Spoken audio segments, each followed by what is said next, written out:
जेठ जी, अब आप आ ही गए हैं तो रुक जाइए ना, वो वापस क्यों जा रहे हैं? आइए बैठिए ना, बैठकर बात करते हैं हम दोनों। अरे नहीं नहीं, वो मैं छोटे को देखने आया था। जागृत के दिख नहीं रहा है पूरे घर में। एक्चुअली जेठ जी वो ना आज ऑफिस गए हुए हैं। ऑफिस? वो भी संडे को? हाँ जेठ जी वही तो। देखिए अब संडे को भी फ्री नहीं रहते, हमेशा बिजी रहते हैं, अपनी बीवी को अकेला छोड़ के चले जाते हैं। वो क्या है ना, उनका क्लाइंट बाहर से आया तो आज इम्पोर्टेंट मीटिंग थी, इस वजह से उनको जाना पड़ा। कोई बात नहीं। आप जा कर रहे हैं? आप वैसे भी हमारे कमरे में तो बहुत कम ही आते हैं, अब जब आ ही गए तो थोड़ा बैठिए, बातचीत कर लेते हैं और दो चार गप्पे लड़ा लेंगे। अरे नहीं, काफ़ी सारा ऑफिस का काम पेंडिंग पड़ा है, वो निपटा लेता हूँ, फिर जागृत आएगा तब बात कर लूँगा उससे। जेठ जी सुनिए तो सही। अरे जेठ जी कितने भोले हैं ना मेरे जेठ जी, कमाल है। वैसे एक बात कहूँ ना, जेठानी जी को गए हुए पूरे 1 साल हो गया, पर मजाल है कि मेरे जेठ जी ने किसी भी पराई औरत को आँख उठाकर देखा हो। इस चीज़ में तो जेठ जी काफ़ी अच्छे हैं। और एक मेरा पति है, मेरे बारे में सोचता ही नहीं है, हर टाइम ऑफिस का काम और ऑफिस का काम। मेरे बारे में सोच ले तो मज़ा ही आ जाए। पर उसकी भी क्या ही गलती है बेचारे की, वो मेरे लिए तो काम करते हैं, मेरे लिए तो पैसा कमा रहे हैं। अब मेरे लिए मेहनत नहीं करूँगे तो फिर पैसा कहाँ से आएगा? पर कोई बात नहीं जेठ जी, अब ना मेरा दिल आपके ऊपर आ गया। अब एक काम करती हूँ, आपके पीछे पीछे आती हूँ और आपको अपने जाल में फंसाती हूँ, फिर आएगा मज़ा।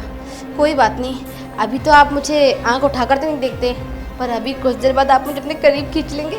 आ रही हूँ जेठ जी।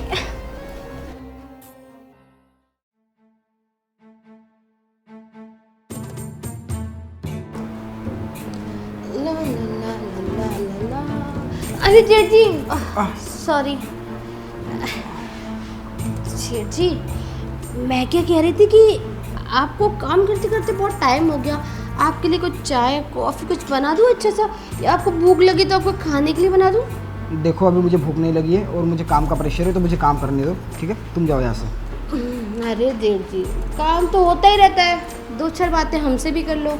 वैसे भी आपके छोटे भाई तो मुझे अकेला छोड़ के चले जाते हैं, हर टाइम ऑफिस ऑफिस ऑफिस, मेरी तरफ तो आँख उठा कर नहीं देखते। अब मैं क्या कहती कि आप ही मेरी तरफ आँख उठा के देख लेते तो मेरा काम बन जाता। अरे क्या बकवास किए जा रही हो? घर का कोई काम नहीं पड़ा है क्या? इतने सारे काम पड़े, जाके काम करो। अरे जेठ जी काम सारा ख़त्म हो गया, और वैसे मेड आती है ना काम करने के लिए, इतना प्रेशर नहीं है मेरे ऊपर। वो क्या है ना, मैं सोच रही थी कि थोड़ी सी बातचीत कर लूँ आपसे। आप अकेले बैठे हुए थे और मैं भी अकेले थी, तो थोड़ा बातचीत हो जाती तो बात ही बन जाती। देखो मुझे भी काम का प्रेशर है, अगर तुम्हारा सारा काम हो गया है ना तो तुम जाकर सो जाओ, ठीक है? आराम करो तुम। नहीं जेठ जी मुझे सोना नहीं है, मैं आपसे बात करने आई हूँ तो बात कर लेते, चलो कोई नहीं।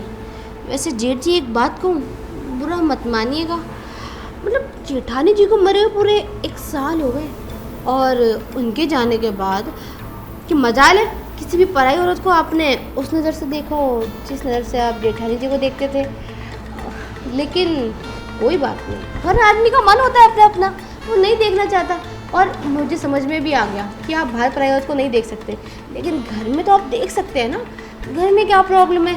और आपके घर में इतनी खूबसूरत आपके छोटे भाई की बीवी रहती है, तो 4 नज़र हम पर भी मार लिया करिए। क्या बकवास कर रही हो तुम? तुम्हें पता भी है तुम बोल क्या रही हो? अरे जेठू मैं तुम्हारा, और मैं तुम्हें बच्ची मानता हूँ, और तुम हो कि मेरे साथ ये सब। देखो जेठी काम डाउन, स्ट्रेस बढ़ जाएगा अगर इतना आप टेंशन लोगे तो। आप एक काम करो, मेरे से अंदर रूम में चलो और हम दोनों आराम से सोएंगे, और फिर तुम्हारा स्ट्रेस सारा खत्म हो जाएगा। तुम्हारी हरकतें ना अब बढ़ते जा रही है, मुझे लगता है ना जागृत को ये सब ना बताना पड़ेगा मुझे अब। अरे जेठ जी उनको तो आप तब बताएंगे जब वो घर में होंगे, अब जब वो घर में है ही नहीं तो आप उनको क्या बताएंगे?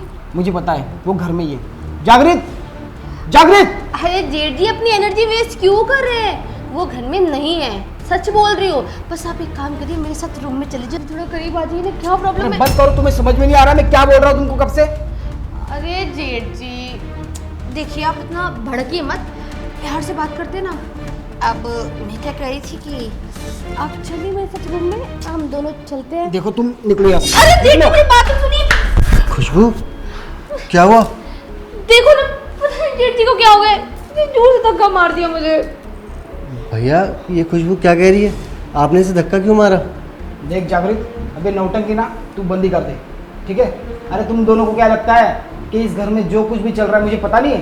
तुम दोनों मेरे पीठ पीछे क्या साजिश कर रहे थे ना, मैंने आज किचन में ना सब कुछ सुन लिया। देखो तुम्हें जितना बोला गया है ना उतना ही करना, ज़्यादा दिमाग मत तोड़ना अपना। अरे पर यार जेठ जी इतने भोले, इतने नादान है, उनके सामने ये सब कैसे कर सकती हूँ? करना पड़ेगा ना। तुम क्या चाहती हो, इस प्रॉपर्टी के हिस्से हो जाएं? तुम्हें पता है ना कि भाभी को गए हुए पूरा 1 साल हो चुका है। अगर मान लो कल को भैया ने दूसरी शादी कर ली, फिर तो इस प्रॉपर्टी के 2 हिस्से हो जाएंगे ना। फिर हमें क्या मिलेगा? कुछ भी नहीं। बात तो तुम सही कह रहे हो, अगर जेठ जी का मन भटक गया मतलब, और उन्होंने दूसरी शादी कर ली तो हमारे हिस्से में तो कुछ भी नहीं आएगा। तभी तो कह रहा हूँ, जैसा बोला वैसे ही करना। ठीक है, मैं तैयार हूँ, जैसे तुम बोलोगे मैं वैसा करूँगी। पर एक डर लगा हुआ है मुझे। कैसा डर? अगर जेठ जी को फंसाते फंसाते कहीं वो मेरे ऊपर फिसल गए तो, और कुछ अनहोनी हो गई तो?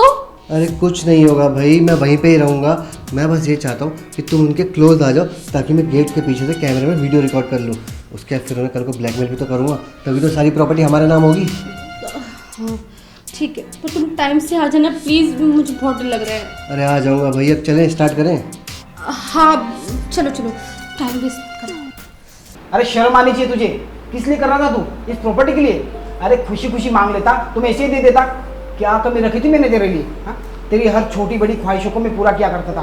अरे बचपन से लेके आज तक खाली पढ़ाई का खर्चा मैंने तेरे लिए किया है, फिर भी तूने एहसान का ये बदला दिया। भैया मुझसे गलती हो गई है, आप प्लीज़ मुझे माफ़ कर दो। आज के बाद ऐसा कभी नहीं होगा भैया। हाँ जेठ जी, ये बिल्कुल ठीक कह रहे हैं आप, प्लीज़ हमें माफ़ कर दीजिए। जाने अनजाने में हमसे बहुत बड़ी गलती हो गई, हम रियली सॉरी, आगे से ऐसा कभी नहीं होगा। अरे तुम तो चुप ही करो, तुम ना मेरी छोटी भाई की बीवी थी। अरे बच्ची जैसी मानता था मैं तुम्हें, पर तुम रिश्तों में किस हद तक गिर चुकी थी।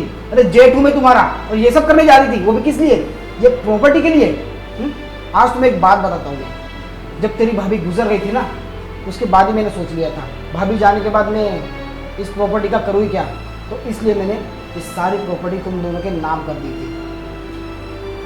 पर देखो, आज तुम दोनों उसी प्रॉपर्टी के लिए मुझे घर से बाहर निकालने पे तुले हुए थे। माँ बाप जाने के बाद बचपन से लेके आज तक मैंने तुझे एक बेटे की तरह पाला है, तेरी सारी ख्वाहिशें पूरी की है, तेरी सारी पढ़ाई लिखाई सारा खर्चा पूरा किया है। किस लिए?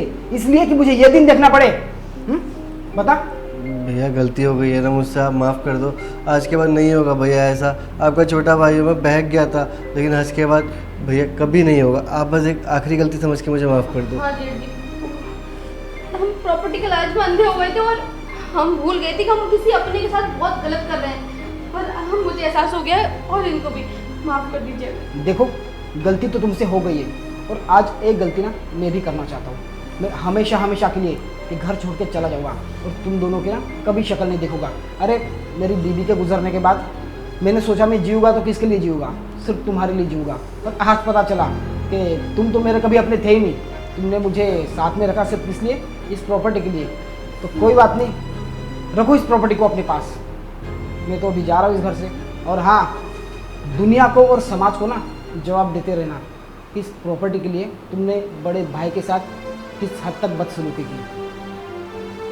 भैया माफ़ कर दो प्लीज़ भैया, कहीं मत जाओ आप ये घर छोड़ के। यहाँ से, अगर आप यहाँ से चले गए तो हमारे साथ कौन रहेगा? हम चाहते हैं आप हमारे साथ रहें, घर से बाहर ना जाएं प्लीज़। अरे बस करो ये मगरमच्छ के आंसू रोना। तुम्हें तो खुश होना चाहिए ना, जिस चीज़ के लिए तुम इतनी बड़ी साजिश कर रहे थे कब से, आज वो प्रॉपर्टी अपने आप तुम्हारे नाम हो गई, वो भी इतने आसानी से। अब चाटते रहना इस प्रॉपर्टी को जिंदगी भर। भैया बात सुनो ना भैया, खुश एक रहो। बार। देखा तुम्हारी वजह से आज क्या हो गया, भैया घर छोड़कर चले गए। मेरी वजह से पागल वागल हो गया?